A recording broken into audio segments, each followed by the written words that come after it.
ditemukan maut dalam kereta.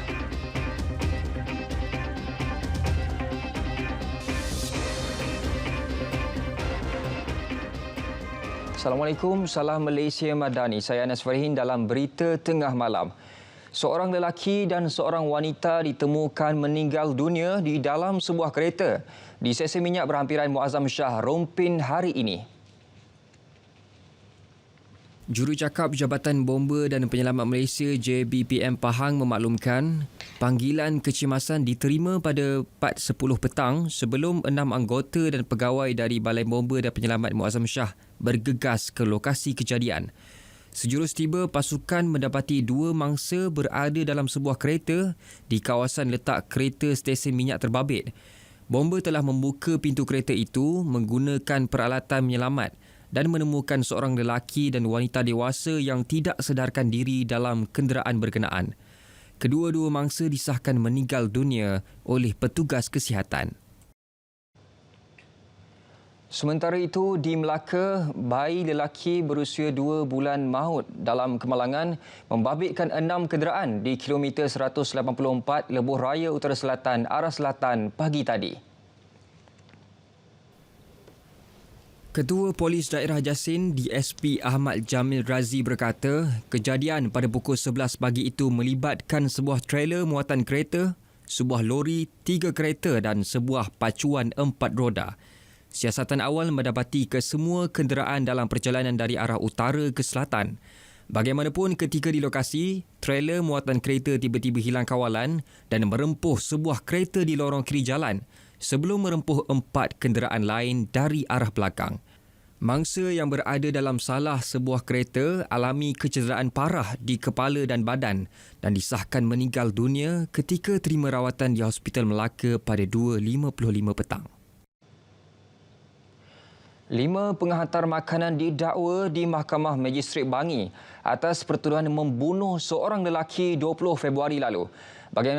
Bagaimanapun, tiada pengakuan direkodkan kerana kes itu berada bawah bidang kuasa Mahkamah Tinggi.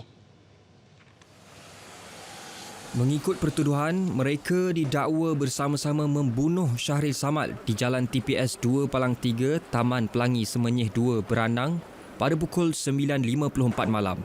Pendakwaan dilakukan mengikut Seksyen 302 Kanun Kesiksaan dibaca bersama Seksyen 34 Kanun sama. Tiada jaminan diberikan dan mahkamah tetapkan 25 April depan untuk sebutan kes bagi serahan laporan kimia, forensik dan pedah siasat. Seorang lelaki mengaku tidak bersalah atas pertuduhan memperdaya seorang kontraktor sebanyak RM150,000. Kononnya untuk dapatkan projek baiki sebuah sekolah 5 tahun lepas. Pertuduhan dikemuka di Mahkamah Session Kota Kinabalu. Tertuduh didakwa memperdaya seorang kontraktor untuk mempercayai bahawa dia boleh membantu mendapatkan projek pembaikan kerja-kerja darurat AP55 sebuah sekolah di Beluran dengan nilai projek RM1.5 juta. Kesalahan didakwa dilakukan di sebuah hotel kira-kira 8 malam 26 Mac 2019. Hakim tetapkan 2 April ini untuk sebutan semula kes.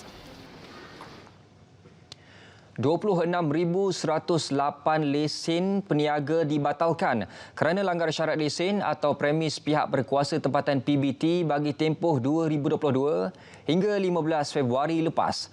Daripada jumlah itu, 384 lesen peniaga tempatan dibatalkan kerana menyewakannya kepada warga asing. Bagi tempoh sama, PBT telah melaksanakan 1,836 operasi penguatkuasaan ke atas premis perniagaan melibatkan warga asing. Menteri Perumahan dan Kerajaan Tempatan Nga Koming memaklumkan, Kementerian turut jalin kerjasama yang konstruktif serta aktif dengan kementerian lain dalam melaksanakan penguatkuasaan secara menyeluruh berkaitan isu itu. Selain keperluan kerjasama bersepadu dengan agensi penguatkuasaan lain, kerajaan negeri turut main peranan memperketat syarat permohonan baru dan pembaharuan lesen perniagaan PBT di negeri masing-masing bagi mengekang monopoli perniagaan oleh warga asing. 5 negeri dikenal pasti berisiko tinggi berlaku kebakaran hutan sekiranya pembakaran terbuka dilakukan semasa cuaca panas. Negeri terbabit Selangor, Johor, Sarawak, Pahang dan Sabah. Arahan telah kita keluarkan pada negeri khususnya mengambil langkah perlu. Pertamanya ialah koordinasi interagensi. Kita minta supaya negeri duduk bersama dengan JPS, Jawatan Pengarah dan Saliran untuk keperluan bagi kita mobilisasi pam berkapasiti besar dan juga pengekalan saluran air. Keduanya bersama dengan Jabatan Alam Sekitar untuk penguasaan bersama. Ketiganya ialah bersama dengan Jabatan Mineral dan Geologi untuk pengaktifan telaga air. Dan yang keempat, kita juga berkomunikasi dengan pihak ladang lah.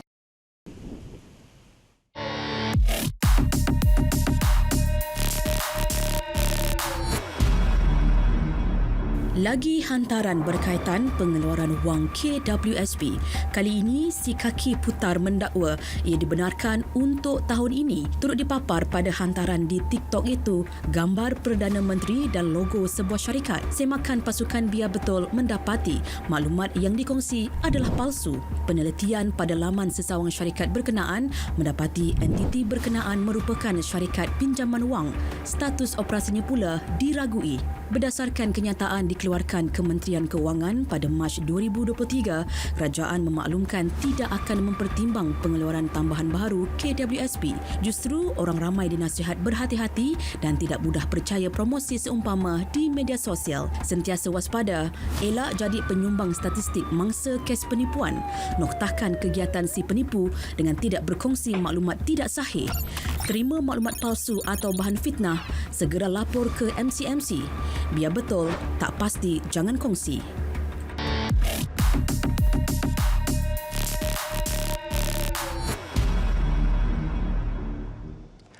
Malaysia dan Kemboja bersetuju bentuk Jawatan Kuasa Perdagangan Bersama JTC tahun ini bagi meneroka potensi perdagangan, pelaburan dan pelancongan kedua-dua negara.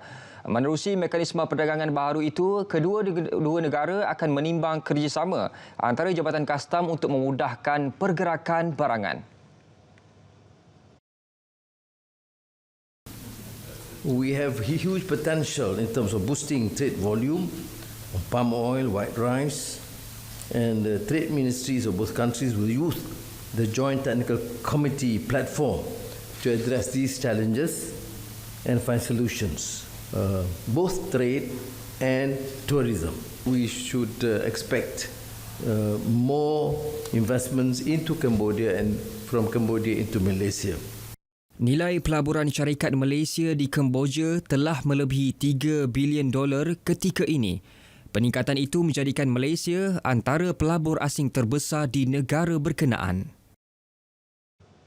Baik, dalam pada itu, kedua-dua negara juga bersetuju meneroka laluan penerbangan baharu. Ia bagi meningkatkan kesaling hubungan antara kedua-dua negara. We explored the issue of tourism and 47 flights a week from Cambodia to Kuala Lumpur and Kuala Lumpur to Cambodia. But then you have suggested, and I agreed, that we should explore new routes to expand this because there is a huge potential in both our countries. We have acknowledged the fact that ASEAN has recorded impressive collaboration in a number of fields, but intra-trade and investment is certainly profoundly lacking. And we have therefore a responsibility to ensure this would be enhanced so that it be beneficial to both these countries. Perdana Menteri turut menyatakan minat Malaysia untuk menjadi pemain utama dalam pembinaan saluran paip tenaga dasar laut. Terdahulu, kedua-dua pemimpin menyaksikan pertukaran memorandum persefahaman MOU bagi kerjasama dalam inovasi kewangan dan sistem pembayaran antara Bank Negara Malaysia dan National Bank of Cambodia. MOU itu sebagai usaha menangani isu kemerosotan nilai mata wang masing-masing. We have had relative success with China, and it's 25% of our total trade is in our local currency. with Thailand with 18%, Indonesia with 20%. With Cambodia, I think using local currencies would of course lessen the burden and the pressure of having to be tied only to the US dollar. Akademi Kenegaraan akan meneraju kerjasama dengan semua pihak bagi memastikan keberkesanan program latihan kenegaraan Malaysia Madani. Perdana Menteri berkata perkara itu dipersetujui dalam mesyuarat khas Akademi Kenegaraan dipengerusikan beliau hari ini yang antara inisiatifnya bagi memperkasa ilmu kenegaraan dan patriotisme dalam kalangan rakyat Malaysia.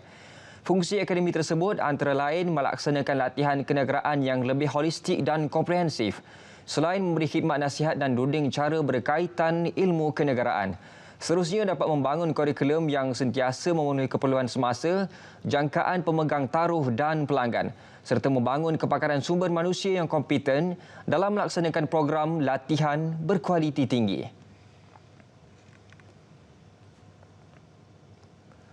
Pertukaran 9 memorandum persefahaman MOU membabitkan syarikat telekomunikasi dan agensi Malaysia telah berlangsung setakat ini pada Mobile World Congress MWC Barcelona 2024. Pertukaran MOU tersebut disaksikan Menteri Komunikasi Fahmi Fadil yang mengetuai delegasi Malaysia ke Kongres berkenaan.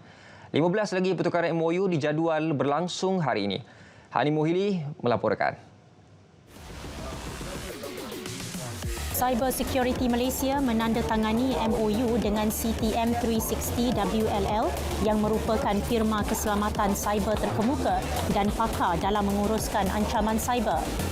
Huawei Malaysia memeterai MOU dengan Suruhanjaya Komunikasi dan Multimedia Malaysia MCMC untuk menjalin kerjasama membangunkan inisiatif pembangunan tenaga kerja dan menjalankan penyelidikan berkaitan dalam industri komunikasi dan multimedia di Malaysia. 7 lagi MOU membabitkan U-Mobile dan ZTE, 2 MOU U-Mobile dan Celcom Digi, Maxis dan Huawei, Maxis dan Dell Technologies, Maxis dan Nokia serta Itpo Niaga dan Alsonia SRL. Kerjasama yang akan terjalin termasuk program 5G Advanced dan memperkukuh keberkesanan, keupayaan dan pemantauan rangkaian menerusi teknologi kecerdasan buatan AI. Dalam pada itu, Fahmi turut mengadakan lawatan ke reruai Huawei dan Ericsson yang merupakan reruai terbesar dan kedua terbesar sempena MWC kali ini.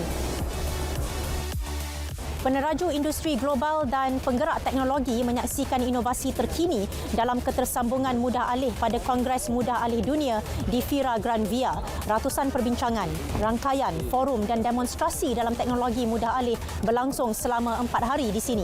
Acara terbesar ini merupakan yang paling berpengaruh bagi ekosistem ketersambungan, berpaksikan kepada konsep Future First, menekankan kepentingan menyatukan industri, benua, teknologi dan komuniti untuk merealisasikan potensi masa depan.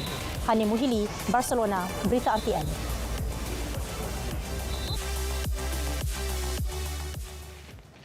Peneraju dunia dalam pemantauan rangkaian dan cerapan kesaling hubungan UCLA menyifatkan pencapaian Malaysia yang mengungguli skor ketekanan 5G global sebagai amat membanggakan serta sangat layak. Presiden dan Ketua Pegawai Eksekutif UCLA, Stephen Bai berkata, metodologi yang digunakan bagi mengira skor tersebut adalah sukar untuk dicapai, apatah lagi secara konsisten. And we measure networks in many different dimensions, one of which is speed, which is what people know us for in terms of speed test. But another metric that we look at is consistency. And in fact, it's actually much harder to achieve a consistent network across a wide geography.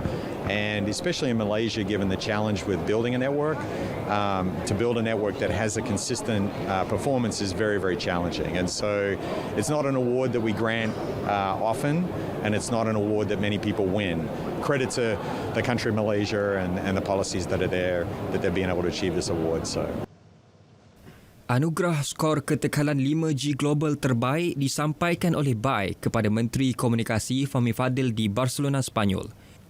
Malaysia kini berada di tempat pertama dalam skor terbabit pada tahap 97.27% di hadapan Masedonia Utara 94.06%. dan Emiriah Arab Bersatu 93.88%. Ini adalah kesinambungan kepada usaha kita dan satu kejayaan dalam pelaksanaan rangkaian 5G melalui Digital National Berhad ataupun DNB. Jadi saya harap dengan pencapaian ini membakar semangat bagi semua telco dan juga rakan-rakan di MCMC supaya kita bekerja dengan lebih gigih, menyediakan internet yang lebih murah, yang lebih pantas, yang boleh dipercayai, more reliable untuk semua rakyat Malaysia. Fahmi kini berada di Barcelona bagi mengetuai delegasi Malaysia ke Mobile World Congress 2024. Ini pula mengenai industri kreatif. Kementerian Komunikasi sedang mencari penyelesaian bagi membantu memperkemas operasi dalam industri berkenaan, pada masa sama memastikan perlindungan lebih baik untuk bakat-bakat pemainnya. Timbalan Menterinya Teo Ni Ching berkata, kementerian turut mengetengahkan keperluan membangunkan strategi baharu bagi menyokong masa depan industri kreatif, terutama apabila melihat kepada prospek tidak menentu dihadapi mereka. Beliau berkata bakat-bakat dalam ekonomi kreatif bekerja keras untuk membuktikan bakat dan seharusnya mereka harus kekal relevan dalam industri. Berucap di sesi makan tengah hari rangkaian kerja Techvolution 2024 Towards a Connected Future for Malaysia, Teo Ni Ching turut memuji Techvolution terhadap usaha gigih menyediakan platform untuk sesi perbincangan dan percambahan idea mengenai industri kreatif. 7,000 kandungan media sosial yang mempunyai ucapan kebencian berkaitan isu bangsa, agama dan raja 3R serta berita palsu telah diturunkan tahun lepas. Jumlah itu meningkat berbanding 271 kandungan pada 2022 dan 170 tahun sebelumnya. Dalam tempoh 1 hari bulan Januari 2023 hinggalah 15 hari bulan Februari 2024, sebanyak 6,168 kandungan yang berunsur disinformasi telah diturunkan oleh penyedia platform. MCMC juga bekerjasama dengan Polis Diraja Malaysia PDRM dengan menubuhkan pasukan petugas siasatan bagi memastikan siasatan kes yang membabitkan penyebaran maklumat palsu dilaksanakan dengan segera dan kertas siasatan dirujuk kepada Jabatan Peguam Negara untuk keputusan akhir. Jelas beliau, sebaik terima laporan kandungan sensitif di media sosial, MCMC akan kemuka permintaan kepada penyedia platform untuk menurunkannya. Penilaian untuk menurunkan kandungan berkenaan dibuat penyedia platform media sosial berdasarkan garis panduan masing-masing. Mereka tidak terima sebarang arahan daripada kerajaan untuk turunkan mana-mana kandungan. Perusahaan mikro, kecil dan sederhana PMKS disaran lengkapkan operasi perniagaan dengan aspek berkaitan kelestarian melalui penerapan amalan ESG. Satu anugerah khas akan diperkenal bagi mengiktiraf PMKS yang menjalankan operasi dengan penekanan amalan ESG. Satu lagi anugerah khas baharu akan diperkenalkan di bawah program E50 pada tahun ini, iaitu anugerah bagi amalan ESG terbaik E50. Anugerah ini diperkenalkan bagi memperakui syarikat PMKS yang menjadikan ESG sebagai agenda utama dalam perniagaan. Beliau berkata demikian pada Majlis Pelancaran Program Enterprise 50 E50 2024. Bagi tahun ini, syarikat perlu kemuka pencalonan secara dalam talian melalui sistem bersepadu penarafan insentif PMKS MyBPI sebelum tarikh tutup 30 Jun depan. Maklumat lanjut boleh layari laman tertera.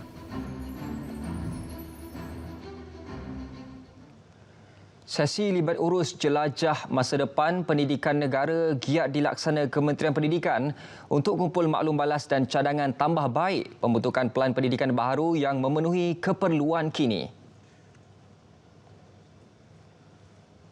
Kita mempunyai 4 fasa. Fasa pertama telah pun selesai setakat ini dan kita sedang masuk ke fasa kedua yang mana kita akan mengadakan sesi lipat urus dengan kesemua industrial player, dengan guru-guru cemerlang, dengan dekan fakulti pendidikan dan juga majlis penasihat dan sebagainya. Setakat ini, 724 cadangan telah dikemuka, merangkumi 175 cadangan berkenaan dasar pendidikan, 167 berkenaan hal ehwal murid dan 126 berkenaan hal ehwal guru. 757 projek daripada 2,118 projek bawah kendalian Jabatan Kerja Raya JKR sepanjang 2023 telah siap dibina. Baki 772 projek masih dalam pembinaan, manakala 589 projek dalam proses pra-pembinaan dan kerja awalan. Yang penting adalah untuk kita menangani masalah pengguna jalan, ya, untuk kita menjaminkan keselesaan dan keselamatan pengguna jalan kita. Itu yang penting. Keuangan itu semua adalah untuk kita menangani masalah rakyat menggunakan jalan. Kalau jalan ini rosak, lubang dan sebagainya, memang tentunya kita tidak menjalankan tugas kita dengan terbaik. Beberapa aplikasi Al-Quran dalam talian sedang dipantau Kementerian Dalam Negeri kerana tiada perakuan dan tidak mendapat kelulusan. Aplikasi tersebut diguna pakai oleh masyarakat Islam dan dibimbangi akan mengelirukan. Setakat ini, hanya satu aplikasi Al-Quran mendapat perakuan KDN, iaitu Smart Quran. Ada pembangun aplikasi lain tempatan yang juga telah membangunkan dan membuat perkongsian. Saya ingin ingatkan bahawa pembangun aplikasi tersebut perlulah datang kepada KDN memohon untuk mendapat kelulusan. Ya. Jika gagal mendapat kelulusan, maka pembangun aplikasi ini bakal berhadapan dengan tindakan perundangan di bawah Akta Pengawalan Pelaksanaan Pencetakan Al-Quran 1986 Pindaan 2023. 5 tahun. Zakat fitrah bagi negeri Kedah ditetapkan pada 3 kadar tahun ini, iaitu RM7, RM14.50 dan RM22. Penetapan itu berdasarkan harga beras mengikut grade dan jenis pada kadar timbangan 1 gantang Baghdad bersamaan 2.6 kilogram. Jadi semua kita umat Islam digalakkan untuk menunaikan zakat fitrah dan mengikut jenis beras yang menjadi kebiasaan setiap hari kita. Sekiranya kita nak bayar, kita makan beras apa yang mula tu beras hancur, tapi kita nak bayar beras special lah, itu boleh, tak jadi satu kesalahan tu.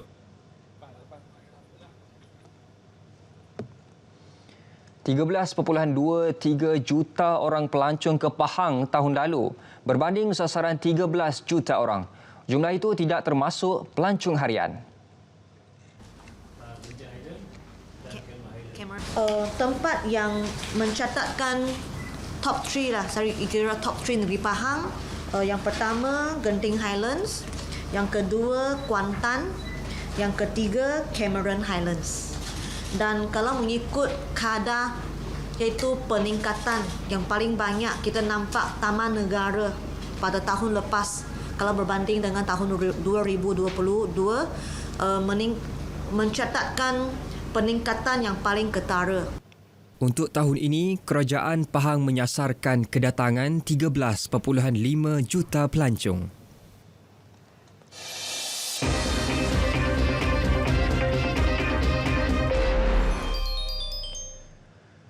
Pasukan Tenaga Nasional Berhad TMB mengakhiri penantian 21 tahun untuk merangkul kejuaraan saingan Liga Hoki Malaysia MHL 2024 selepas membelasah JM Ansbis 22-1 di Stadium Hoki Nasional Bukit Jalil. Kemenangan itu juga merupakan yang ke-6 buat TMB apabila pernah memenangi Liga pada 1990, 1991, 1992, 2000, 2001, dan 2003. Pemain pasukan itu Muhammad Azrai Aizat Abu Kamal menjadi penjaring terbanyak dalam perlawanan iaitu pada minit ke-10, ke-12, 2 gol pada minit ke-33, ke-47 dan ke-53. Jurulatih pasukan Nur Zaiful Zaidi mengakui kehadiran pakar pukulan sudut penalti Korea Selatan, Jang Jong-hyun banyak membantu dalam mengubah rentak permainan pasukan ketika beraksi dalam gelanggang. Lebih manis apabila anak buah Nur Saiful Zaini sebelum ini telah menjuarai Piala Sumbangsih 2024 selepas meraih kemenangan 3-1 menerusi penentuan shootout kepada Terengganu Hockey Team THT pada awal Februari lepas. Dalam satu lagi aksi, pasukan THT muncul naib juara selepas menewaskan Maybank 4-3.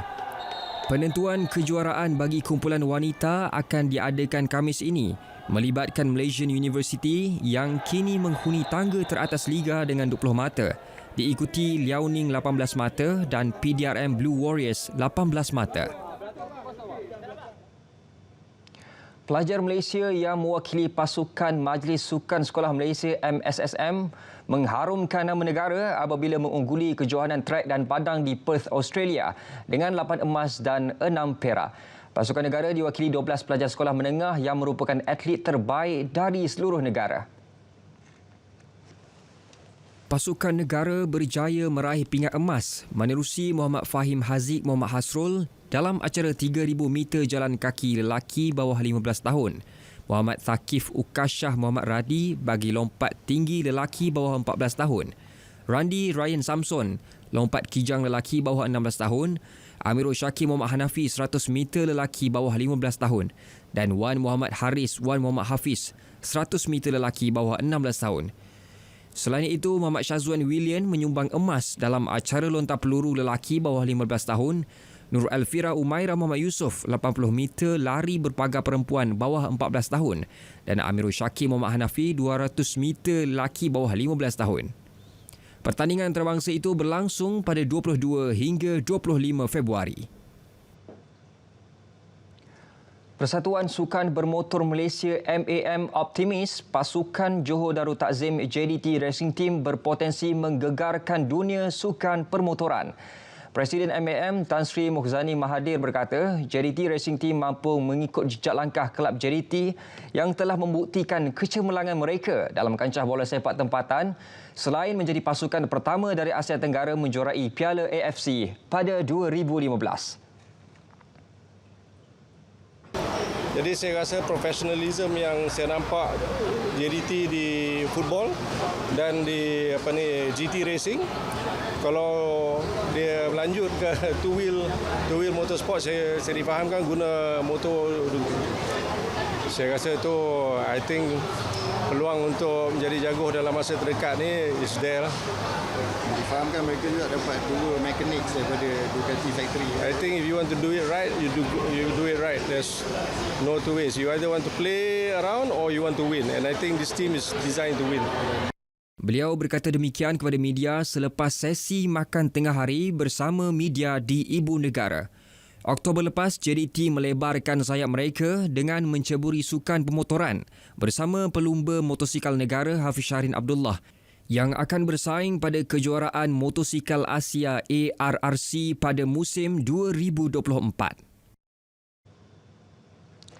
Sekian berita tengah malam dari Sungai Kesegara Palestin Pasti Merdeka. Assalamualaikum, salam Malaysia Madani dan selamat malam.